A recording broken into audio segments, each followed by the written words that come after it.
നമസ്കാരം. ആലുവ അമ്പാട്ട് ബാബുവിന്റെ വീട്ടിൽ അഗ്നിബാധ. അദ്ദേഹത്തിന്റെ സഹോദരി ഭർത്താവ് തോമസ് മരണപ്പെട്ടതിനെ തുടർന്ന് രൂപക്കോട്ടിൽ വെച്ചിരുന്ന മെഴുകുതിരി കത്തിപ്പടർന്നാണ് തീയുണ്ടായതും വീട്ടിലെ മറ്റ് ഭാഗങ്ങളിലേക്ക് തീ കത്താൻ കാരണമായതും.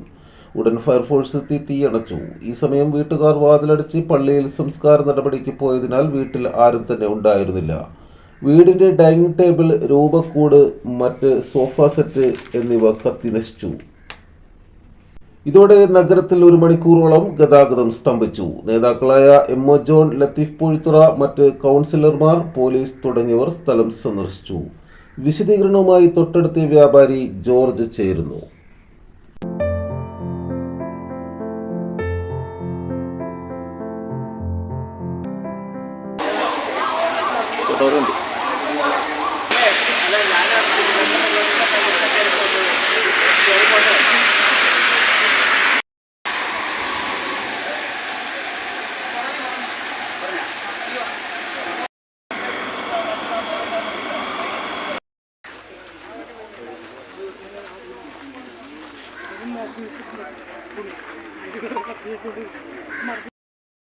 അതൊരു മരണാവശ്യമായിട്ട് ബന്ധപ്പെട്ട് അവരെല്ലാവരും പള്ളിയിലായിരുന്നു.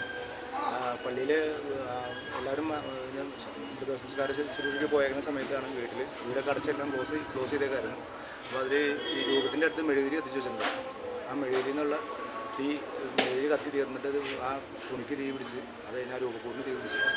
അങ്ങനെ ഈ മൊത്തം ഈ പഴയ വീടാണ്. അപ്പോൾ അത് മൊത്തം ഈ മരത്തിൻ്റെ മച്ചും കാര്യങ്ങളൊക്കെയാണ്. അപ്പോൾ അവിടെ നിന്നാണ് തീ പടർന്നത്.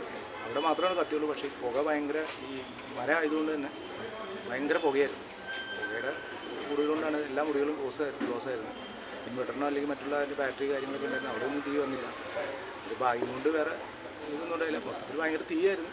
തീ എന്ന് പറയുമ്പോൾ പുകയായിരുന്നു. കംപ്ലീറ്റ് തീ അധികം പിടിച്ചത്. തീ ആ രൂപക്കൂടും പിന്നെ താഴെയുള്ള ഡൈനിങ് ടേബിളിൻ്റെ സാധനങ്ങളൊക്കെയാണ് കത്തിപ്പോയത്. അത് കുഴപ്പമൊന്നും ഉണ്ടായില്ല. വലിയ തീയായിട്ട് അങ്ങനെ പറ്റിയൊന്നുമില്ല. ഹോളിൽ തന്നെ ആയിരുന്നുകൊണ്ട് പിന്നെ എല്ലാം റൂം അടച്ചു പോയതുകൊണ്ട് തുറക്കാനായിട്ട് കുറേ സമയം എടുത്തു. അതാണ് ഉണ്ടായിരുന്നത്. വേറെ വലിയ നാശനഷ്ടങ്ങൾ വേറെ കൂടുതലായിട്ടൊന്നും പറ്റിയിട്ടില്ല. കുറേ നേരത്തേക്ക് ടൗണിൽ തന്നെ ആയതുകൊണ്ട്, മാർക്കറ്റിൻ്റെ എൻട്രി ആയതുകൊണ്ട് ഇവിടെ കംപ്ലീറ്റ് ബ്ലോക്കും കാര്യങ്ങളൊക്കെ ആയതിന് മാത്രമേ നമുക്ക് സഹിച്ച് വേറെ കുഴപ്പങ്ങളൊന്നും ഉണ്ടായിരുന്നു. തൊട്ടടുത്ത കടക്കാരനാണ്. പേരുന്നു കൂടുതൽ ജനകീയ വാർത്തകളും വിശേഷങ്ങളുമായി വീണ്ടും കാണാം. നന്ദി, നമസ്കാരം. സത്യൻ ചെങ്ങനാട്.